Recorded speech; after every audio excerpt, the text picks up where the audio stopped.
I'm using the pin chuck again, just going to true the piece up.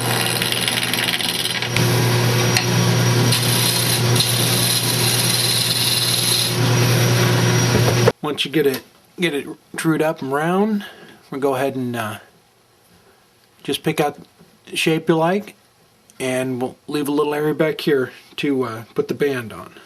I'm going to do that.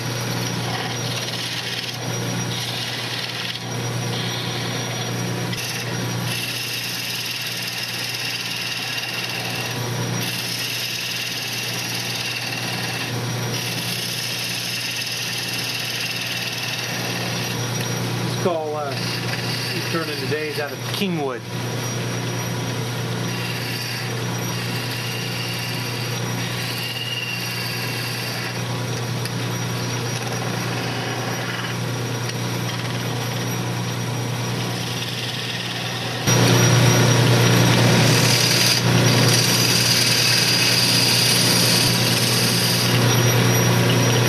So that we can do the final fitting right at the end, and then set them. Then that way, when you're taking material off, you can just check it with this. It makes it a lot easier. Flat scraper, square scraper.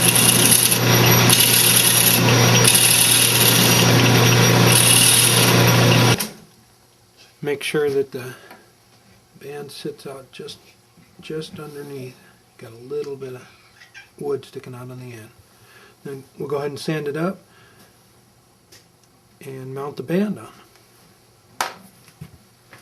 And just sand it up. I use a sand with 100% beeswax. You're going to get a little bit of wax on down here, but we left the diameter a little bit bigger, so we're going to clean it back up to get that wax back off before we mount the band on there. You can't have any wax on there. The epoxy won't stick.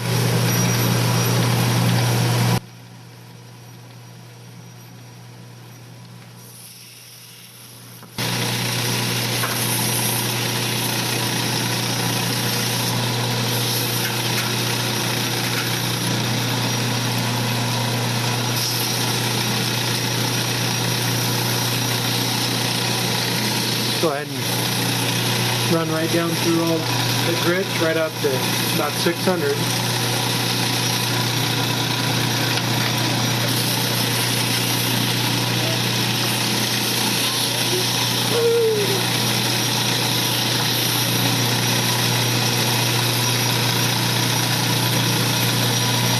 And just finish up with 600.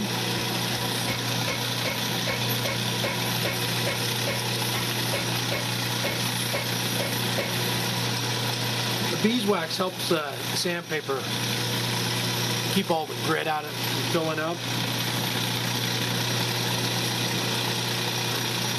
Pretty much, unless it's going to be glued together, or like a segmented piece or something that I'm just roughing, I sand pretty much everything with beeswax on the sandpaper, cloth back sandpaper.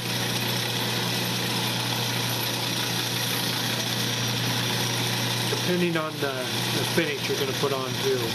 A hardwood like Kingwood like this, I'm going to put a beeswax finish on it, so it's just buff that out. So this won't affect it at all. If you're putting a polyurethane finish on something though, you don't want to sand with any type of wax.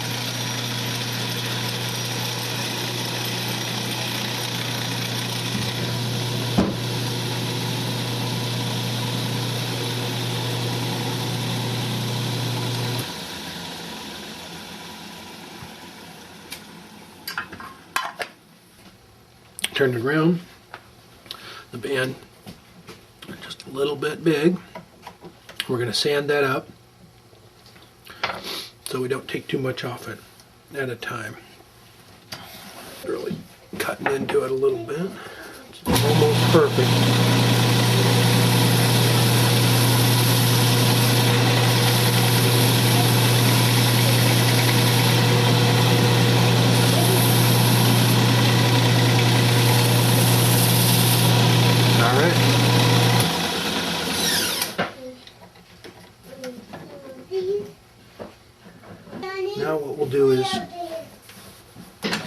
cut a couple grooves to give the epoxy a little more bite. We're gonna cut a couple grooves in it to let that epoxy fill down in those grooves.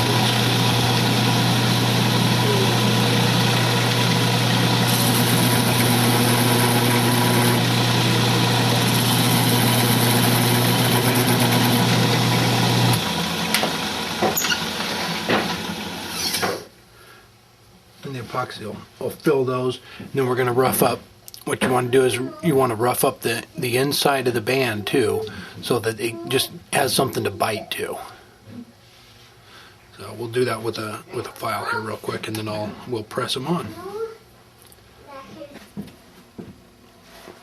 All right, just spread your epoxy around evenly. Leave a little bit.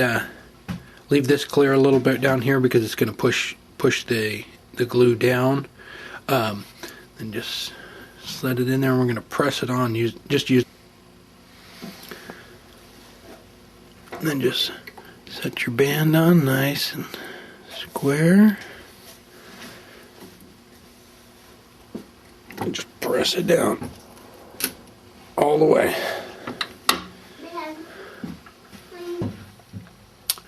All right, the band's on and it's all set up.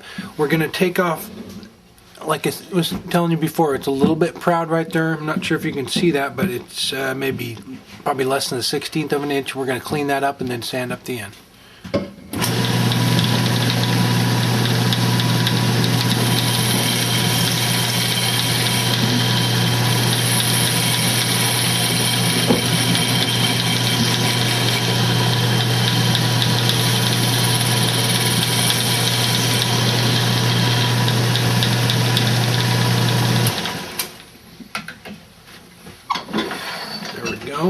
I'm just going to pull it back out, sand it up right down to 600, and then you don't need to do anything to these bands. They come and they're already perfect. You don't need to put a finish or anything on them.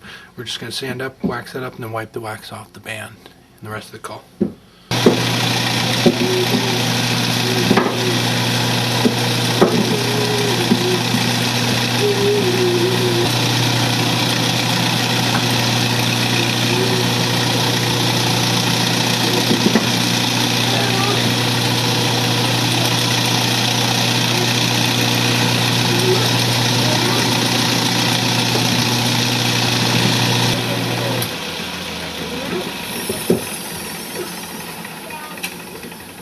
There we go, it's flush.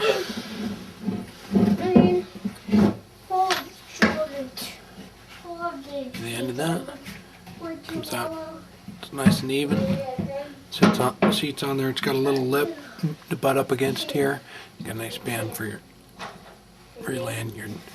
Just a great looking band. I'll give you a link to where you can find these bands too. They're just, the guy does really nice work. Well, thanks for watching. That's about it. I'm going to give you a link over here in the box to my site and Al's site, the gentleman that made the bands. His website is THO Game Calls, and I'll give you a link over in the box to that. He does a really nice job, and I appreciate you watching. Thanks a lot. Bye.